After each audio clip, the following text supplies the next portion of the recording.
Jack Nicholson is one of the greatest actors who ever lived. 3 Oscars, 12 nominations, 50 years of iconic performances. But in 1974, while filming Chinatown, a Time magazine reporter called him with news that would shatter everything he believed about his family. The woman he'd called sister his entire life was actually his mother. The woman he'd called mother was his grandmother.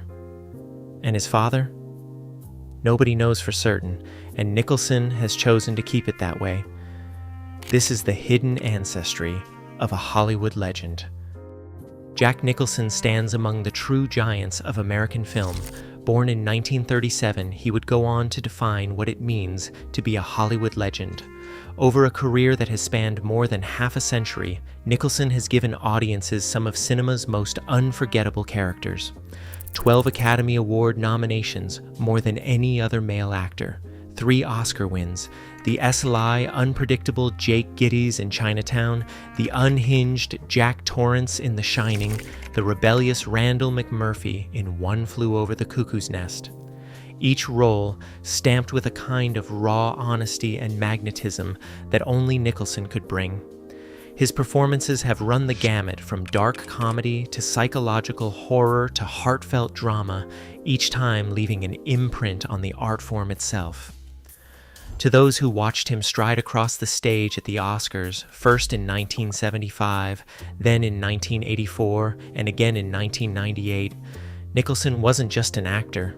He was the face of American movies, the king of Hollywood, a man whose work shaped the very idea of greatness on screen.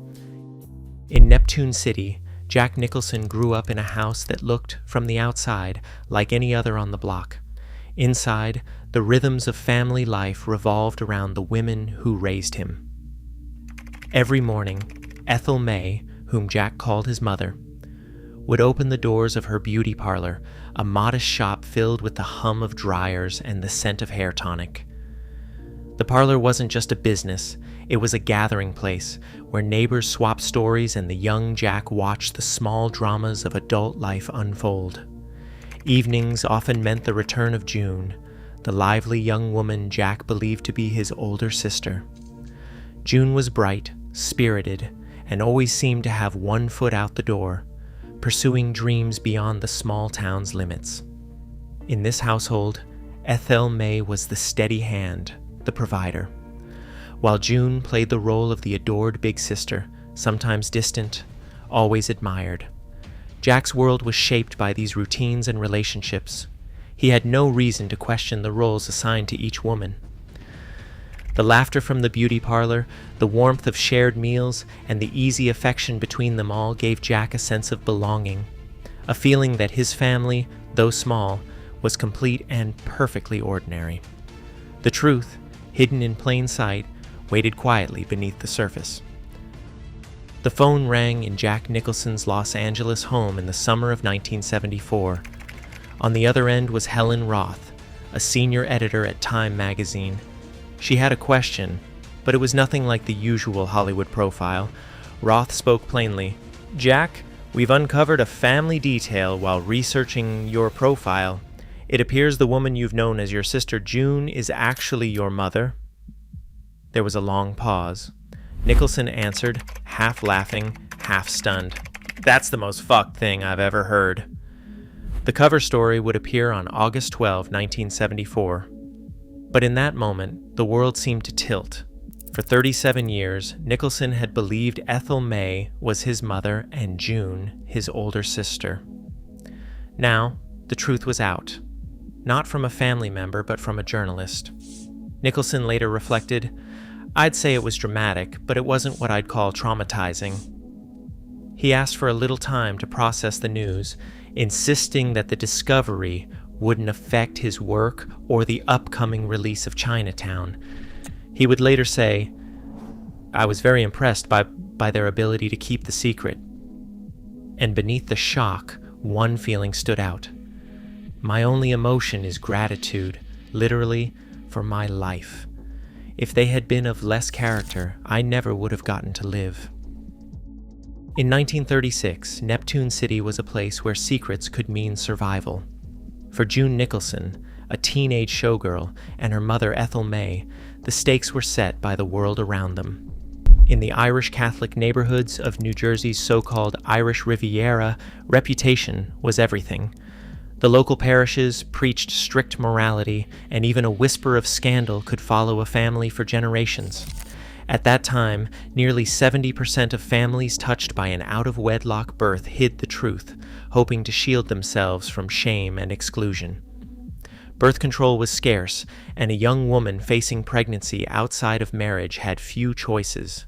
Adoption agencies and baby rescue charities operated quietly, but for many, the only real option was to keep the secret within the family walls.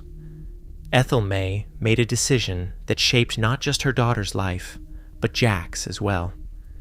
She stepped forward to raise June's child as her own, presenting herself as Jack's mother and June as his older sister. The arrangement was accepted by neighbors and reinforced by the rhythms of church and community life. The cost was silence, a pact that demanded strength from both women. In a world where faith, family, and social standing were tightly woven, the need for secrecy was not just personal, but a matter of survival. For Jack, that silence became the foundation of his earliest memories, and for June and Ethel May, it was the price of hope. The question of Jack Nicholson's biological father has never been answered. Two names surface again and again in biographies and old interviews, each carrying its own shadow of possibility. Donald Fursillo, an Italian-American showman who performed under the name Donald Rose, was briefly married to June in 1936. Some accounts say Fursillo claimed paternity, and June herself pointed to him as a likely father. Yet the story grows murkier with the mention of Eddie King, born Edgar Kirschfeld, a Latvian immigrant and theater manager who helped guide June's early showgirl career. Rumors from the era suggested King may have been the father, but no official record ever settled the question.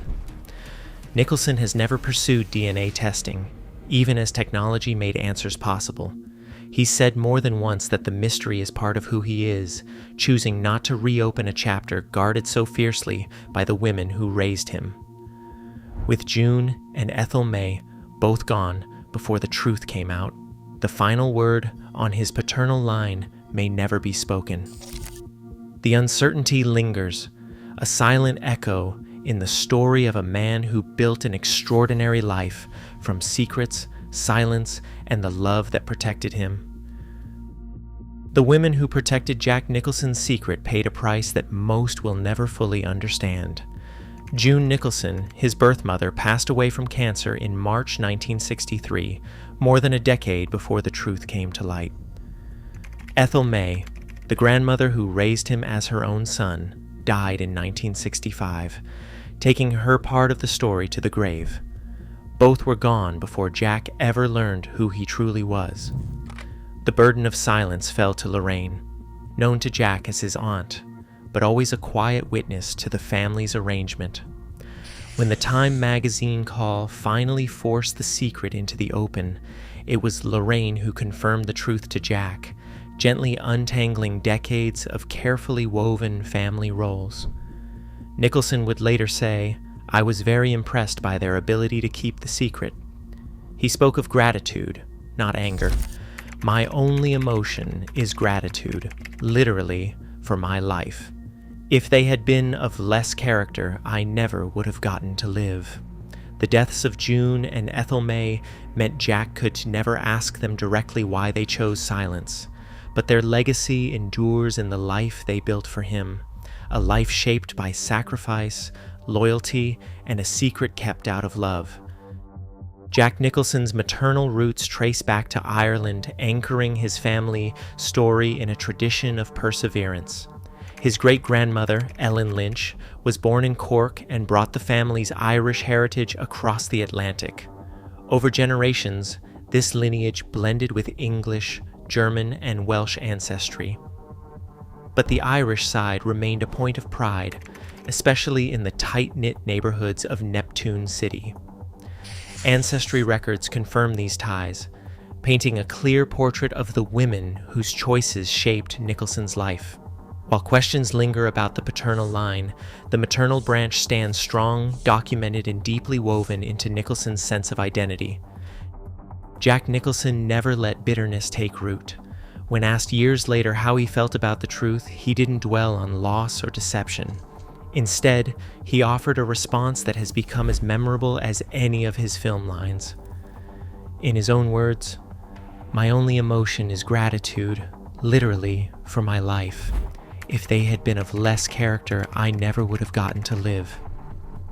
Nicholson saw the secret not as a wound, but as an act of love and courage by the women who raised him. Their strength became his foundation.